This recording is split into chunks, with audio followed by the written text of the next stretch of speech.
Hadis ini diriwayatkan dalam Bukhari Muslim, dan hadis ini tentunya merupakan muttafaqun alaih, hadis yang sahih. Dikatakan di situ an Abi Bakar, dari Abu Bakar radhiyallahu an, yang bernama Abdullah bin Utsman ibn Amir. Ini nama Abu Bakar. Jadi Abu Bakar itu kita sering panggilannya, yaitu kunyahnya Abu Bakar. Abu Bakrin artinya ayah seorang gadis. Bakar atau Bikr itu adalah gadis. Jadi Abu Bakrin ayah seorang gadis. Ini kunyah beliau. Nama aslinya adalah Abdullah. Jadi kita kan sering mendengar namanya, tapi jarang kita tahu nama aslinya. Panggilannya kita tahu Abu Bakar. Kalau ditanya siapa itu Abu Bakar, ya Abu Bakar. Padahal nama aslinya siapa?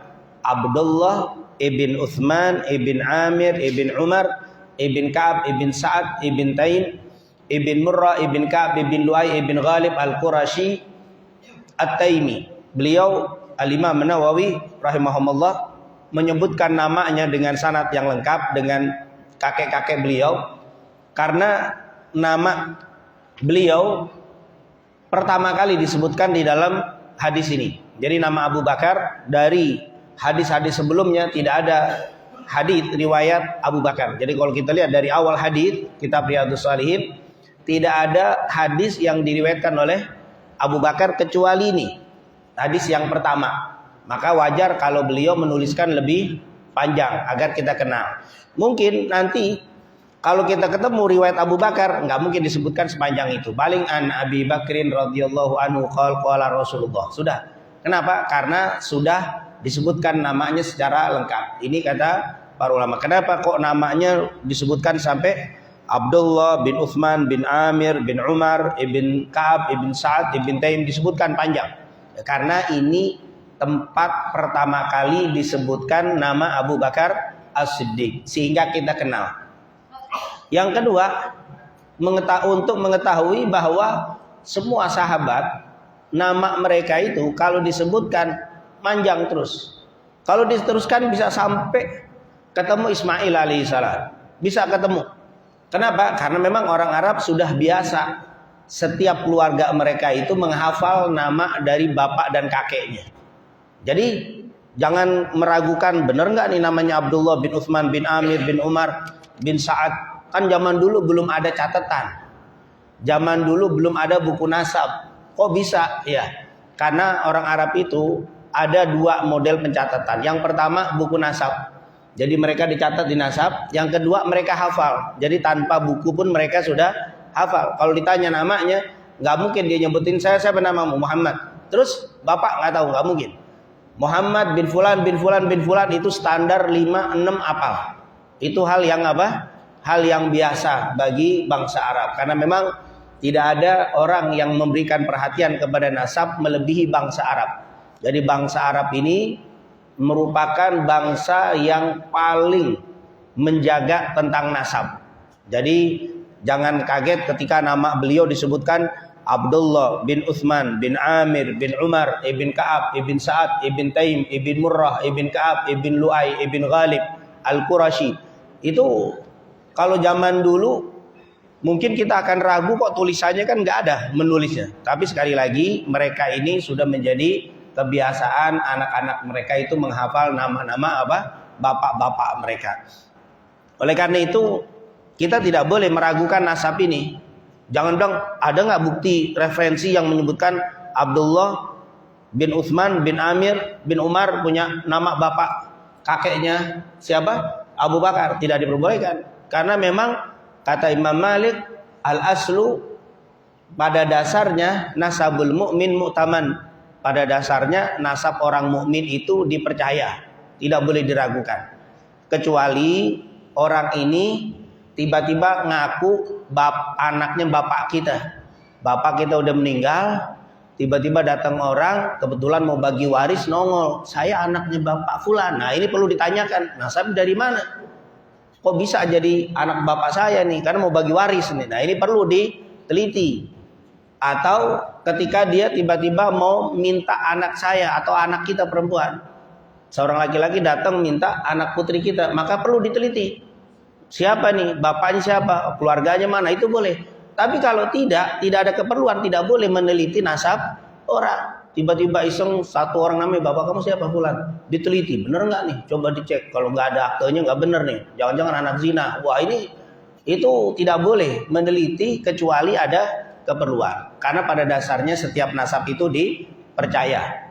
Kecuali tadi ya, membuat nasab atau ada nasab yang unik yang ingin mengambil faedah dari kita. Mau nikah sama anak kita atau mau ngambil waris dari kita, itu kan perlu. Nah itu baru diteliti. Kalau tidak, maka pada dasarnya setiap nasab itu dipercaya. Begitu juga nasab Umar bin Khattab. Apa nasab Abu Bakar As-Siddiq? Nama beliau Abdullah. Jadi nama beliau Abdullah. Kunyahnya Atiq. Ya, kalau maaf, lakopnya Atiq. Kunyahnya Abu Bakar, lakopnya Atiq. Apa itu Atiq? Ada beberapa penjelasan para ulama kenapa Abu Bakar lebih dikenal Al-Atiq. Di sini tidak disebutkan, tapi kalau kita baca kitab lain, Abu Bakar itu disuka dipanggil Abdullah Al-Atiq. Atiq, kalau sebelum Islamnya, arti Atiq itu adalah orang yang memiliki wajah yang tampan. Jadi Atiq. Jadi Abu Bakar ini fisiknya ganteng. Jadi mukanya itu ganteng. Maka disebut Al-Atiq. Jadi sebelum masuk Islam di zaman jahiliyah, Abu Bakar digelari Al-Atiq. Sebelum ada Islam. Jadi dikenal sebagai Al-Atiq, artinya orang yang ganteng. Dan beliau ini kalau dilihat penjelasan dari Imam Az-Zahabi, wajahnya putih. Putih kemerah-merahan. Mukanya Abu Bakar Siddiq. Rambutnya qatat, yaitu agak keriting rambutnya. Badannya nakhif, badannya kurus. Jadi tidak seperti kebanyakan orang Arab besar, dia kurus badannya. Dan dia ini dikenal sebagai orang yang tampan di zaman itu, termasuk orang yang ganteng, Abu Bakar. Ini makanya disebut Al-Atiq. Dan ada pendapat yang kedua, disebut Al-Atiq setelah Islam karena Rasulullah SAW pernah berpapasan jalan dengan Sayyidina Ali.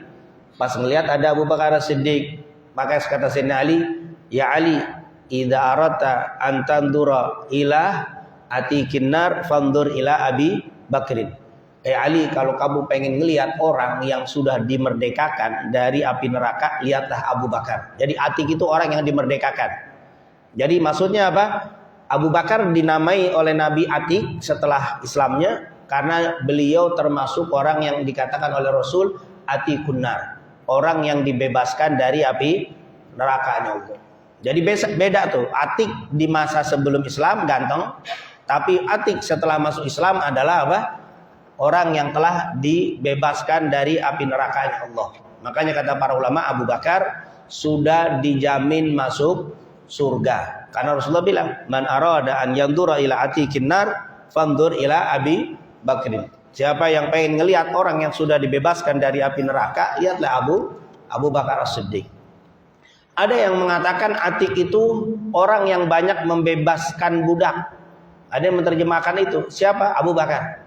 Karena memang Abu Bakar ini orang yang paling banyak membebaskan budak. Abu Bakar kalau ngeliat ada orang jadi budak muslim, dia beli. Setelah dibeli, dimerdekakan. Salah satunya siapa? Bilal bin Rabah. Bilal bin Rabah itu budak dari Umayyah. Ya, dari Umayyah. Disiksa di atas batu. Waktu disiksa itu Abu Bakar ngeliat, datang dia. Aku beli ini. Siapa? Bilal ini aku beli. Sare Umayyah bilang, "Berapa? Engkau berikan harga berapa?" Kata Abu Bakar.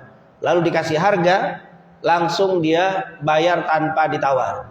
Apa kata Umayyah? Abu Bakar, seandainya engkau tawar setengah saja aku bayar. Aku lepasin nih harganya. Karena nih budak nggak berharga. Saya nggak ada harganya bagi budak ini. Kata Abu Bakar, seandainya engkau sebutkan 10 kali lipat dari harga tadi aku bayar. Nggak pakai aku tawar. Karena dia ini sangat berharga di hadapan Allah. Itu Abu Bakar sering membebaskan budak, maka disebut Atiq, orang yang dermawan, ya, yaitu kasratul ata, orang yang banyak ngasih, yang ngasih keluar uangnya untuk membebaskan perbudakan, maka disebut Atiq. Jadi Abu Bakar ini lakopnya banyak dipanggil Al-Atiq. Jadi kita tahu tuh Al-Atiq Al-Atiq sebelum Islam ganteng, Al-Atiq setelah Islam dibebaskan dari neraka. Al-Atiq dari segi sifat adalah orang yang dermawan. Di dalam penjelasan para ulama, Abu Bakar waktu masuk Islam, uang yang ada arba'ina alf dinar. Dia punya 40.000 dinar. 40.000 dinar zaman dulu. Satu dinarnya itu satu kambing. Bisa beli 3 jutaan. Berarti berapa? 40.000 dinar dia punya duit. Jadi orang kaya nih Abu Bakar Siddiq. Dan beliau selalu setelah masuk Islam menjadi donatur Rasul sallallahu alaihi wasallam. Makanya kata Rasulullah, semua orang yang berjasa di dalam Islam sudah saya balas. Dan insya Allah sudah terbalas jasa-jasanya. Kecuali Abu Bakar. Aku nggak bisa membalasnya. Terlalu banyak apa yang sudah dia keluarkan untuk aku, kata Rasul sallallahu alaihi wasallam. Jadi dia adalah donatur penopang dakwah Nabi Muhammad sallallahu alaihi wasallam. Ini Abu Bakar. Jadi Abu Bakar ini termasuk keluarga kaya. Ini Abu Bakar. Abdullah ibn Utsman, bapaknya namanya Utsman. Jadi dia namanya siapa? Abdullah Al-Atiq lakopnya. Utsman suka dipanggil Kuhafah. Jadi Utsman ini namanya, tapi kunyahnya Abu Kuhafah. Jadi nanti suka kita kalau baca hadis lain, an Abi Bakrin As-Siddiq radhiyallahu anhu Abdullah ibn Abi Kuhafah. Abdullah bin Abi Kuhafah. Jadi Abu Kuhafah itu adalah kunyah dari ayahnya. Ayahnya namanya siapa? Utsman. Jadi seperti yang kita sebutkan, Utsman. Kalau ibunya ada yang mengatakan namanya Salma. Ibunya disebutkan di sini di dalam hadis, huwa wa abuhu wa ummuhu sahabah. Dia Abu Bakar, wa ummuhu dan ibunya, wa abuhu dan ayahnya sahabah. Karena memang ibunya masuk Islam. Ibunya masuk Islam di awal-awal dakwah Rasul sallallahu alaihi wasallam. Tapi ayahnya lambat masuk Islamnya. Abu Quhafah ini atau Utsman ini lambat masuk Islamnya. Kapan masuk Islamnya? Saat Fathu Mekah. Jadi saat Fathu Mekah tahun ke-7 baru dia masuk Islam. Bahkan pernah waktu Rasulullah SAW mau berangkat sama Abu Bakar, kan rumah Nabi dikepung sama pasukan kafir Quraisy Mekah di bawah pimpinan Suraqah. Ya, waktu mau hijrah itu. Lalu mereka dibikin tidak melihat Rasul dan Rasulullah keluar. Waja'alna min baini aydihim saddaw wa min khalfihim, dan mereka tidak melihat, lalu dikasih pasir di kepala. Singkat cerita Rasulullah keluar, berangkat dari rumahnya ke rumah Abu Bakar. Dan Abu Bakar sudah nyiapin tuh. Karena sebelumnya Rasul bilang, ya Abu Bakar siap-siap, kita akan pindah, kita akan hijrah. Jadi Abu Bakar sudah nyiapin. Dia punya onta. Lalu dia beli lagi onta satu lagi yang bagus, yang kita bilang onta ini keren, warnanya putih, terus geger, kokoh, kuat. Nah Rasulullah SAW waktu sampai ke rumah Abu Bakar, dia bilang, kata Abu Bakar, ya Rasulullah, ini onta untukmu. Karena Abu Bakar kaya, memang beli itu harga ontanya 800 dinar. Ada yang bilang 800 dirham. Mahal itu onta. Kata Nabi, enggak, aku akan beli. Karena Nabi waktu itu juga kaya. Di zaman Mekah Rasulullah ada pedagang sukses. Akhirnya dibeli Qaswa, dikasih nama lah sama Nabi si onta tadi Qaswa. Itu Qaswa dari Abu Bakar, tapi bukan dikasih, dibeli sama Rasulullah SAW. Waktu berangkat itu ayahnya Abu Quhafah, Utsman ini Ibn Amir, bilang sama istri sama anaknya, yaitu siapa? Anaknya Abu Bakar As-Siddiq. Yaitu siapa yang dikatakan yang Dzatun Nitaqain, yaitu kakak daripada Aisyah radhiyallahu anha. Itu Abu Bakar, kok dia pergi sama Muhammad? Ternyata bapaknya ini buta. Bapaknya ini buta. Si Utsman atau Abu Quhafah ini buta. Itu Abu Bakar kenapa pergi? Katanya. Iya, dia pergi sama Nabi Muhammad. Kata bapaknya, kalau mau pergi sono, tapi jangan pakai bawa duitnya. Duitnya dibawa sama Abu Bakar. Karena Abu Bakar pengen menjadi donatur perjuangan Rasul. Jadi dibawa tuh uangnya. Kalau dia mau pergi aja, tapi jangan bawa uang untuk modalin Muhammad. Ya, nggak setuju dia. Siapa sih? Memang bapaknya belum masuk Islam. Saat hijrah dia belum masuk Islam. Akhirnya si Aisyah atau kakaknya ini langsung ngambil kain kis itu kain untuk biasa tempat duit, diisiin kerikil kan buta dia. Ini Pak, Bapak Abu Bakar memang pergi bawa sebagian harta, tapi kita desain banyak, coba nih dipegang. Oh iya masih banyak duitnya, padahal udah apa? Padahal batu semua ditaruhin itu. Wah kalau begini nggak apa-apa, dah pergi. Duitnya masih banyak ditaruh di sini. Bang Abu Bakar kaya raya waktu itu. Jadi sampai 40.000 dinar dia bersedekah untuk Rasul sallallahu alaihi wasallam. Oh kalau uang banyak begini berangkat dari sana Abu Bakar. Sabuduk yang penting ada duit. Akhirnya Abu Bakar pun berangkat. Ini Abdullah bin Utsman. Jadi Utsman ini Abu Quhafa masuk Islamnya terakhir sampai tahun ke-7 Hijriah. Rasul menaklukkan kota Mekah. Baru Utsman ini setelah masuk kota Mekah, dikuasai kota Mekah, Rasul lagi dekat Ka'bah. Abu Bakar diam-diam pergi meninggalkan Ka'bah ke rumahnya. Di rumahnya itu ayahnya bilang, Pak, Mekah sudah dikuasai. Kalau Bapak nggak masuk Islam mau kemana? Sudah kalau kemarin Bapak masih banyak pendukung, masih sekarang udah masuk Islam semua. Tinggal Bapak yang belum masuk Islam. Ini memang agak ngeyel ini Utsman ini agak ngeyel bapaknya. Akhirnya dia bilang mau, karena udah takluk, udah nggak bisa lagi, mau kemana? Semua masuk Islam. Akhirnya dia dituntun sama Abu Bakar karena buta, dituntun. Nemuin Nabi Muhammad. Nabi pas lagi duduk ngelihat Abu Bakar nuntun ayahnya, Utsman atau Abu Quhafa ini, langsung Rasulullah berdiri. Kata, ya Abu Bakar ini Abu Bakar, kenapa engkau bawa ayahmu? Coba beritahukan aku datang ke rumahnya. Aku yang datang ke rumahmu, ini orang tua nih. Gitu. Rasulullah walaupun itu orang kafir tapi tetap dihormati sama Nabi Muhammad. Nabi Muhammad, kenapa engkau bawa ayahmu? Mestinya engkau beritakan aku dan aku akan datang ke rumahmu. Enggak ya Rasulullah, yang layak ayahku mesti datang kepadamu, bukan engkau datang ke rumahku. Walaupun dia tua tapi beda sama Nabi Muhammad sallallahu alaihi wasallam. Begitulah para sahabat yang berilmu ingin menghormati yang tua ingin menghormati yang berilmu. Jadi hidupnya luar biasa. Kalau kita yang berilmu belagu, tua doang, ilmunya nggak ada. Tapi yang tua juga ngomong, ilmu, dia kan biar bagaimana masih anak baru. Saya tahu kecilnya dulu naik mau jambu ngambil itu tahu diungkap semua. Akhirnya jadi lihat bagaimana Rasulullah walaupun dia ini kafir tapi dia tua, aku akan datang dan menghormati Abu Bakar. Ternyata kata Abu Bakar, enggak ya Rasul, dia lebih berhak untuk datang kepadamu.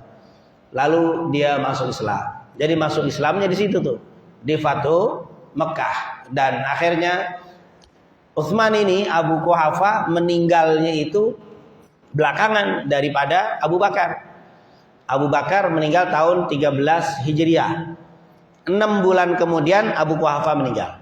Jadi anaknya meninggal lebih dulu daripada ayahnya. Jadi itulah siapa? Abu Quhafa. Jadi Abdullah bin Utsman. Jadi bin Utsman ini namanya Abu Quhafa. Suka dipanggilnya kunyahnya Abu Quhafa. Dan sekali lagi Abu Bakar As-Siddiq meninggal tahun 13 Hijriah. 6 bulan kemudian meninggallah ayah beliau yang bernama yang bernama Abu Quhafa atau Utsman ibn Amir, ibn Umar, ibn Ka'ab, ibn Sa'ad. Dia meninggal dalam usia hampir 72 tahun, tua tentunya. Abu Bakar meninggal tahun 13 Hijriah dan Abu Bakar meninggal tahun 63, umurnya 63. Sama dengan Rasulullah SAW. Karena Abu Bakar ini masuk Islam usianya 37. Jadi Rasulullah jadi nabi umur 40, beliau umur 37 masuk Islam. Jadi bedanya 3 tahun. Dan Abu Bakar ini merupakan sahabat Rasul sebelum Rasul jadi nabi. Memang sahabat yang sangat dekat sehingga ketika Rasulullah SAW jadi nabi, Abu Bakar nggak ragu lagi karena dia kenal betul dengan Rasul sehingga tidak perlu waktu lama langsung dia masuk Islam. Makanya beliau adalah orang yang pertama dari golongan laki-laki dewasa yang merdeka. Nah, karena nanti yang budak ada siapa? Zaid ibn Harithah, yang perempuan Khadijah. Kalau ini yang dewasa. Kalau yang anak-anak Ali bin Abi Thalib. Jadi dia sahabat yang pertama kali masuk Islam dari golongan dewasa, dan saat masuk Islam umurnya 37 tahun. Kemudian Nabi meninggal tahun 10 mau masuk 11 Hijriah. Pas awal 11, yaitu bulan Rabiul Awal, Muharram, Rabiul Safar, Rabiul Awal Rasulullah meninggal. Abu Bakar jadi khalifah 2 tahun 8 bulan. Setelah 2 tahun 8 bulan beliau meninggal. Berarti kan 3 tahun setelah Rasulullah meninggal, berarti umur sekitar 63. Beliau meriwayatkan hadis gak banyak, hanya 124 hadis. Beliau meriwayatkan hadis sebanyak hanya 124 hadis. Nggak banyak banget, 124. Abu Hurairah berapa? 5.374. Kalau ini cuma 124. Karena memang Abu Bakar As-Siddiq selain setelah Rasul meninggal, beliau menjadi khalifah. Karena menjadi khalifah sibuk ngurusin umat, jadi nggak buka majelis. Yang kedua, karena meninggalnya juga nggak lama dari Rasul. Jadi kesempatan untuk menyampaikan hadis-hadis juga tidak terlalu banyak. Berbeda dengan Abu Hurairah, meninggal tahun 60. Sementara Rasul tahun 11. Jadi cukup panjang memberikan kesempatan kepada Abu Hurairah menyampaikan hadis-hadis yang datang dari Rasulullah SAW. Nah, inilah tentunya siapa? Utsman ibn Amir. Dikatakan di situ, nanti insya Allah kita akan ceritakan tentang Abu Bakar, bagaimana kecintaan beliau terhadap Rasulullah SAW. Kadang-kadang kita nggak terlalu banyak tahu tentang Abu Bakar As-Siddiq. Abu Bakar As-Siddiq ini termasuk orang yang paling mencintai Rasulullah SAW dibanding sahabat lain. Beliau ini cintanya sama Rasul dari awal.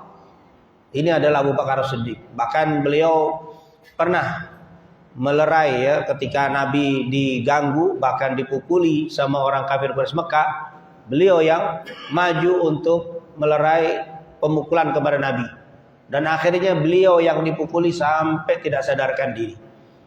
Akhirnya beliau digotong ke rumahnya. Pas sampai di rumah sadar. Waktu sadar, yang ditanya pertama kali, bagaimana Nabi Muhammad? Pertama kali sadar ditanya bagaimana Nabi Muhammad. Kata ibunya, engkau ini hampir mati dipukulin oleh kafir Quraisy Mekah, tapi malah engkau yang pertama sadar tanya Muhammad. Bukan nanya keadaanmu, tapi nanya Nabi Muhammad. Sungguh aku tidak bisa tidur, tidak bisa ingat dengan penyakitku itu sebelum melihat Nabi Muhammad. Akhirnya, tolong wahai ibu, lihat Nabi Muhammad. Karena tadi yang aku lerai Nabi Muhammad yang mau dipukulin. Apakah dia dipukulin? Enggak, Nabi Muhammad. Baik, coba pastiin lagi. Lalu aku memastikan kemana? Karena aku belum masuk Islam. Karena si ibunya belum masuk Islam awal-awal. Engkau datangi Fatimah. Engkau tanya kepada Fatimah, putrinya Umar bin Khattab.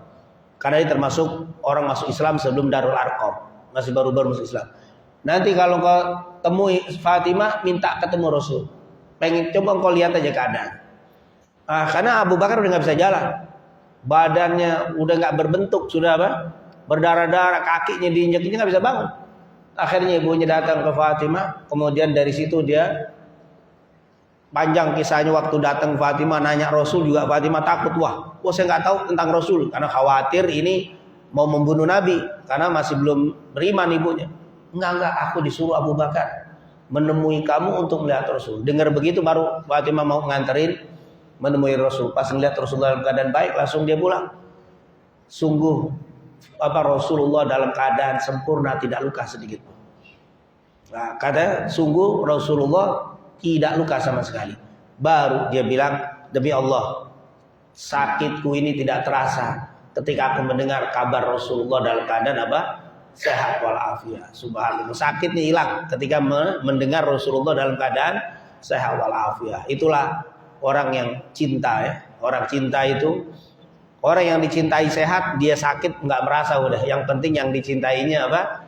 Sehat. Itulah Abu Bakar. Nanti ada syair dikatakan di dalam kejadian lain, Abu Bakar sakit parah, ngedenger Rasulullah sakit. Akhirnya Abu Bakar minta dijenguk, dipopong untuk menemui Rasul. pas ngelihat Rasulullah ternyata dalam keadaan sehat. Maka saat itu dibilang, sungguh aku sakit, tapi ketika melihat Rasulullah sehat, aku menjadi sehat. Itu apa? Ngelihat doang jadi sehat langsung. Ngelihat apa? Orang yang dicintainya. Di dalam apa? Kisah-kisah cukup banyak, nanti insyaallah kita akan ketemu dengan Abu Bakar As-Siddiq. Kita akan ceritakan yang cukup luar biasa kisah Abu Bakar As-Siddiq yang dia ini menunjukkan cintanya kepada Rasul dan juga kepada ahli Rasul. La qarabatu Rasulillah ahabbu ilayya apa min qarabati. Demi Allah, keluarga Nabi lebih aku cintai daripada keluarga aku sendiri. Lihat cintanya sama Rasul membuat dia cinta sama keluarga Nabi Muhammad SAW. Dia bilang, demi Allah, menyambung silaturahim kepada keluarga Nabi lebih aku cintai daripada menyambung keluarga aku sendiri. Itulah cintanya Abu Bakar As-Siddiq radhiyallahu an kepada Rasulullah sallallahu alaihi wasallam. Insyaallah pada lain waktu kita akan bercerita tentang Abu Bakar As-Siddiq. Dikatakan sini, an Abi Bakar As-Siddiq radhiyallahu an Abdullah ibn Utsman. Jadi Abdullah kunyahnya apa? Lakopnya apa tadi? Atiq. Abdullah atau Al-Atiq ibn Utsman. Kunyahnya siapa? Utsman, Abu Quhafah. Utsman ibn Amir ibn Umar ibn Ka'ab ibn Sa'ad ibn Taim ibn Murrah ibn Ka'ab ibn Luay ibn Ghalib Al-Qurashi At-Taimi. Al-Qurashi. Ini dia dari bangsa apa? Quraisy. Tentunya di dalam hadis Bukhari dari Abu Hurairah, innallaha astafa min waladi Ismail Kinanata wastafa min Kinanata Quraisyan wastafa min Quraisyin Bani Hasim wastafani min Bani Hasim. Apa kata Rasul? Innallaha astafa, sesungguhnya Allah telah memilih min waladi Ismail, dari anak-anak Ismail. Jadi Nabi Ismail punya anak banyak, yang paling mulia di antara anak-anaknya Al-Kinanah, yaitu dari Gobilah Kinanah. Dan Kinanah banyak, wastafa Quraisyan min Kinanah. Kinanah punya anak banyak, yang paling mulia Quraisy. Wastafa min Quraisyin Bani Hashim. Dan Allah memilih dari Quraisy itu banyak sukunya, yang paling mulia Bani Hashim. Wastafani min Bani Hashim.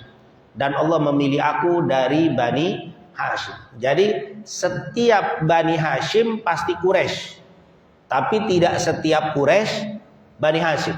Ali bin Abi Thalib itu Bani Hashim, tapi Abu Bakar Quraisy, tapi bukan Bani Hashim.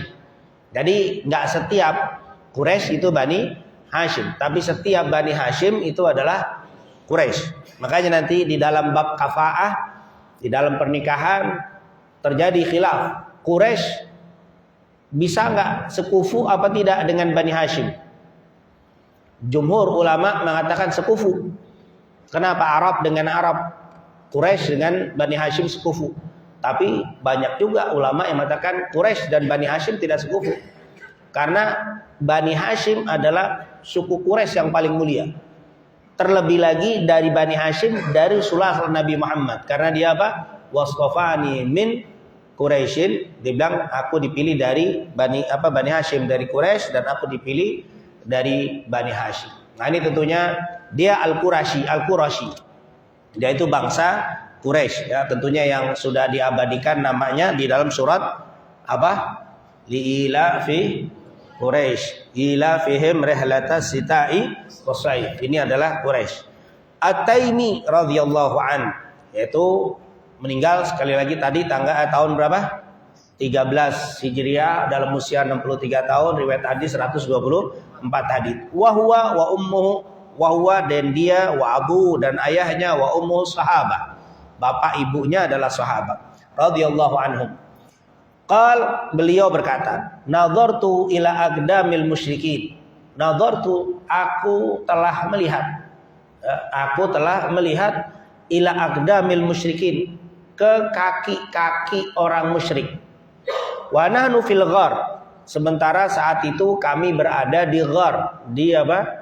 Di goa. Wa hum ala ruusina, dan mereka itu posisinya berada di atas kepala kami. Karena memang ini ghar di sini yang sering kita kenalkan, kalau kata goa itu ada dua. Goa Hira sama apa? Nah ini kalau Hira itu di Gunung Nur namanya. Jadi Gunung Nur atau Jabal Nur itu ada gua namanya gua Hira. Kalau yang ini Jabal Sur, itu Gunung Sur. Jadi dua nih. Di Jabal Sur ada gua, di Jabal Nur ada gua. Bedanya Jabal Nur, goanya Wahyu, yaitu gua Hira. Nah, kalau di Jabal Sur ada gua juga, ini namanya Gua Sur. Nah, ini cerita di Gua Sur atau Jabal Sur. Karena di Gua Hira itu Rasul sendiri, kalau ini berdua. Kasusnya di sana dapat wahyu, di sini apa? Bersembunyi karena kejaran dari orang kafir Quraisy Mekah.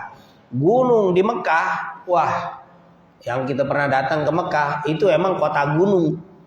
Emang wilayah apa? Bukit, makanya banyak terowongan. Makanya kita suka nyebut kota Mekah adalah kota terowongan mulu. Karena kalau nggak dibikin terowongan naik gitu ya. Makanya dibobol lah. Gunung-gunung, mungkin ribuan gunung. Kota emang kota gunung. Tapi yang dikenal, yang dikunjungi, yang dipoto-foto selfie hanya dua. Namanya gunung apa? Jabal Sur dan Jabal Nur. Padahal ribuan gunung banyak. Kenapa? Karena Jabal Sur pernah disinggahi Nabi, didudukin Nabi sampai 3 hari dalam riwayat. Jabal Nur karena pernah didudukin Nabi, baru didudukin Nabi duduk di situ nggak tahunan, hanya apa? Hitungan hari. Tapi karena pernah disinggahi Nabi langsung jadi mulia. Sampai sekarang orang pada kunjungan foto-foto di sono, sampai ada yang mau naik ke apa? Jabal Sur. Kenapa? Karena sesuatu yang pernah disinggahi Nabi itu akan menjadi apa? Mulia. Baru disinggahi sebentar, hanya 1-2 hari aja udah sampai yaumul qiyamah. Nggak bakal dilupakan orang. Kenapa? Karena di situ dulu pernah ada Nabi Muhammad sallallahu alaihi wasallam. Makanya bagaimana kalau hati-hati kita ada Nabi Muhammad? Bukan cuma sehari Nabi di hati kita, tapi setiap waktu ada Rasulullah di dalam hati kita. Selalu ingat, selalu rindu, selalu bersolawat. Wah, pasti kita itu akan menjadi mulia di hadapan Allah Subhanahu wa taala. Sama ketika kita bicara tentang kurma itu hampir 63 jenis. Nggak kalah sama mangga. Mangga kan banyak juga, mangga golek, mangga apa? Mangga banyak. Di sana juga pisang banyak, tapi kurma juga 63 jenis. Tapi yang paling mahal harganya adalah kurma ajwa. Kenapa itu ajwa? Rasanya biasa-biasa aja. Bapak pernah ngerasain kurma ajwa? Masih enak kan, mungkin sukari dan sebagainya, nggak begitu, biasa aja lah. Tapi Nabi suka sama kurma itu. Karena disukai Nabi, jadi mahal tuh kurma. Sampai sekarang paling mahal kurma ajwa. Karena dicintai Nabi, makan kurma ajwa 7 butir di pagi dan sore hari, terbebas dari racun dan sihir.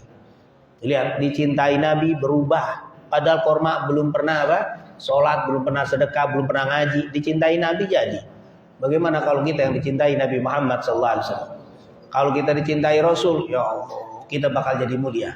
Makanya lakukanlah amal-amal yang bisa mendatangkan kecintaan Nabi Muhammad SAW. InsyaAllah dengan kecintaan Rasul kepada kita, Allah akan muliakan kita. Amin ya Rabbal Alamin. Jadi cerita ini cerita waktu Nabi di Goa atau Jabal Sur, ya, bukan Jabal Nur.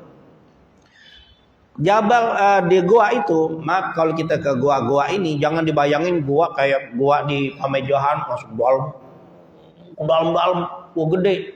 Enggak, goanya ini bukan seperti goa-goa gunung yang di Indonesia, yang kebanyakan kalau kita masuk apa? Masuk sono kayak ada ruangan, masuk lagi jauh. Enggak, goa itu sedikit.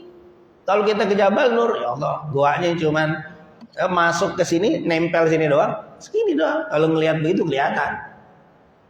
Duduk aja, kalau mau duduk aja nggak bisa sempurna, mau tidur nggak bisa sempurna. Kecil goanya, lobang doang kecil. Kalau kita buka, ngeliat segitu doang, cuman paling berapa meter kelihatan. Nggak seperti gua-gua yang ada di gunung Indonesia, lobang. Mungkin cuman batu begini, terbuka sedikit, gini ya, cuman bisa nuduh supaya nggak kena panas, nggak kena hujan, tapi kelihatan keluar. Itu Jabal Nur. Nah, kalau Jabal Sur malah lebih unik. Ini masuk langsung cengkung ke bawah. Cengkungannya juga sedikit. Segini lah. Masuk ke situ.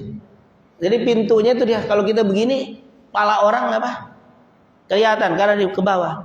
Makanya dia cerita, saya melihat di kaki-kaki aqdamul musyrikin.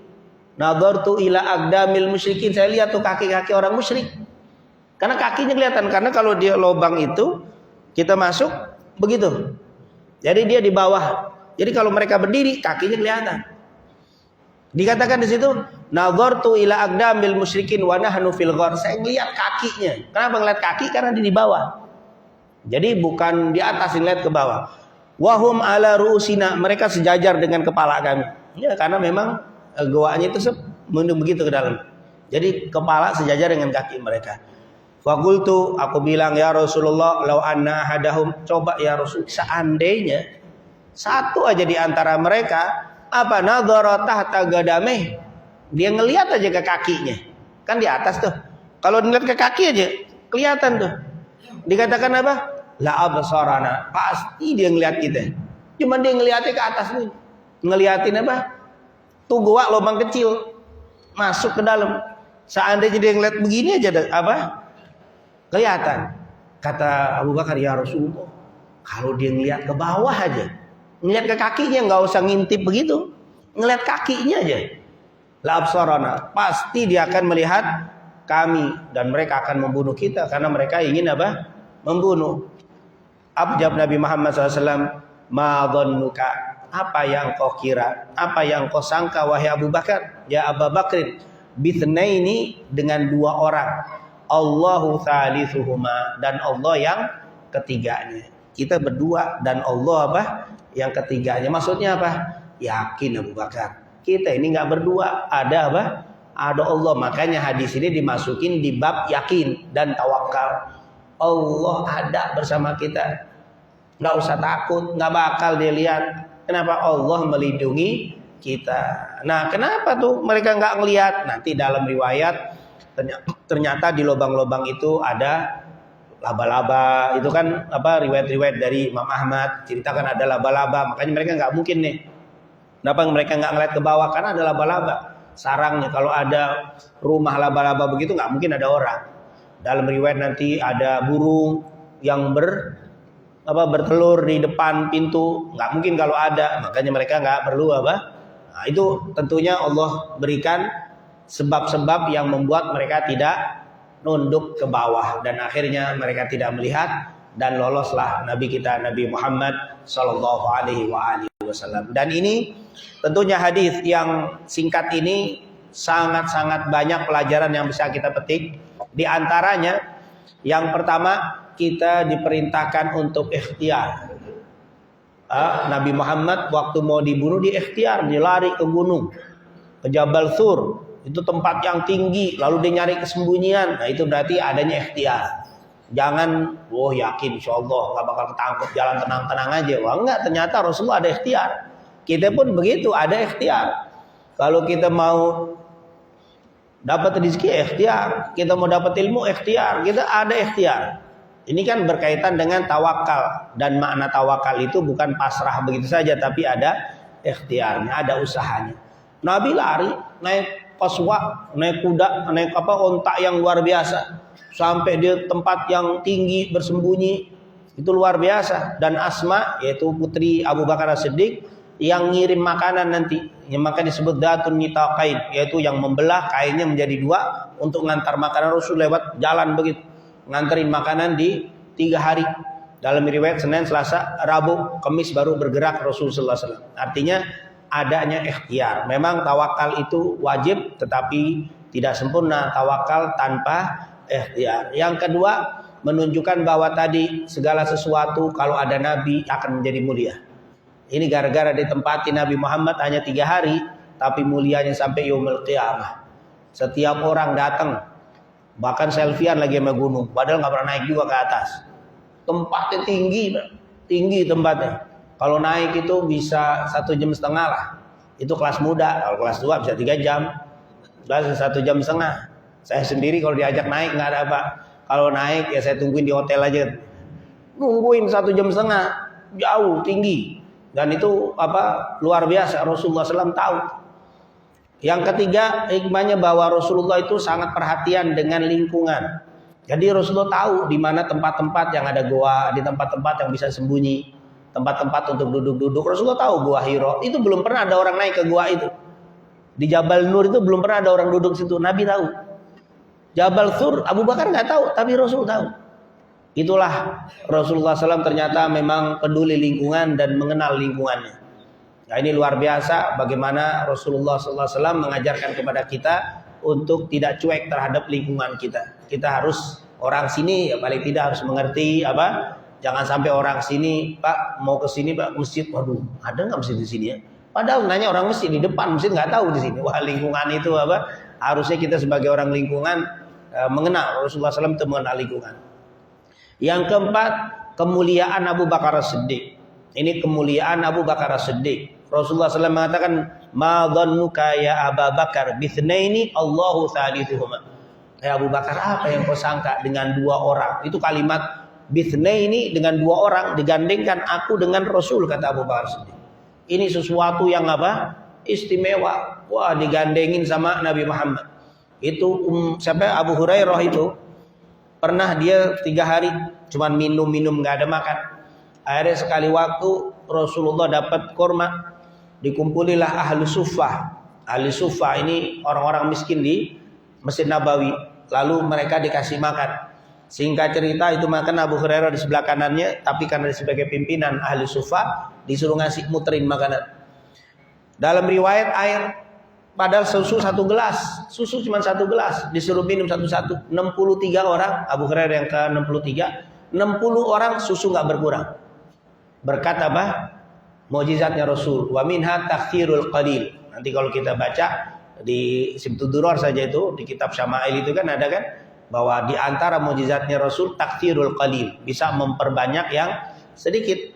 Dipegang, pas giliran selesai semuanya, tinggal Rasul dan Abu Bakar. Apa kata Nabi? Ya Abu Hurairah, ma baqiya illa ana wa anta.